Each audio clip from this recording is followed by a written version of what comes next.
ሰላም ጤና ይስጥልኝ ጓደኞቼ በዚህኛው ቱቶሪያል አብረን የምናየው እንግዲህ ስለ አክቹሊ አዲሽናል ነገር ነው የምሰጣችሁ አዲሽናል ነገር ለምሳሌ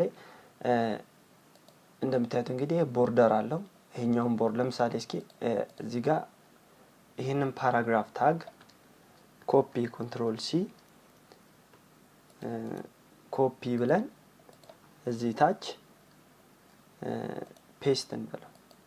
ከዛን ሴቭ እናርግና መተን እዚህ ጋር ሪፍሬሽ ብናረግ እዚህ ጋር የሆነ ፓዲንግ አለ እዚህ ጋር ማለት ነው ፓዲንግ አለ አክቹሊ ፓራግራፍ ስለሆነ ፓራግራፍ ላይ ደግሞ የራሳችን CSS ሩል ስላለን ይሄ ሁሉም ፓራግራፍ ላይ አፕላይ የሚሆን CSS ሩል ጽፈናል ማለት ነው ሶ አሁን ይሄንን ማርጂን እንዴት ነው የምታጠፉት እቺ ማርጂን እንዴት ነው የምታጠፉት ለምሳሌ ማርጂኑ ሙሉ በሙሉ ከዚህ ላይ ስላጠፋን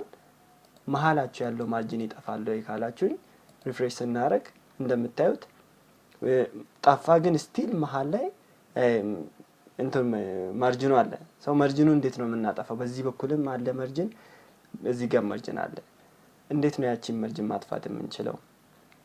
ሰው ምንችልበት የመጀመሪያው እዚህ ጋር መተን ማርጂን እንልና በቀላሉ 0 ምንም አይነት ዩኒት ሜዠርመንት አንሰጠውም ሴቭ ብለን ሪፍሬሽ ስናረግ ሰው ማርጂኑ ይጠፋል ማለት ነው አንድ በዚህ በኩል ያለው ደግሞ ከነዚህ ሳይሆን እየመጣ ያለው ከቦዲው ነው ከኤችቲኤምኤል ቦዲ ማለት ነው ቦዲ የት ነው ያለው ካላችሁ CSS ላይ ከላይ ጽፈን ነበር እዚህ ጋር ማለት ነው ሶ እዚህ ጋር መጣችሁ ምን ትላላችሁ ማርጂን 0 ከዛን ፋይል ሴቭ ሪፍሬሽ ካላችሁ ሶ ሙሉ በሙሉ ጠፋ ማለት ነው እንግዲህ ለሁሉም ማርጂን ለዚህ ለሌሎች ኮንተንትም እንደዚህ መስጠት ትችላላችሁ ሶ በዚህ መልኩ ይሄንን ማርጂኑን ማጥፋት ትችላላችሁ እዚህ ጋር ለዚህ ማጥፋት ትችላላችሁ የሆነ ቦታ ይጠቅማችኋል ለዛ ነው በዚህ ላይ ጥያቄ ካላችሁ ጠይቁኝ ሰብስክራይብ ሼር አድርጉ አመሰግናለሁ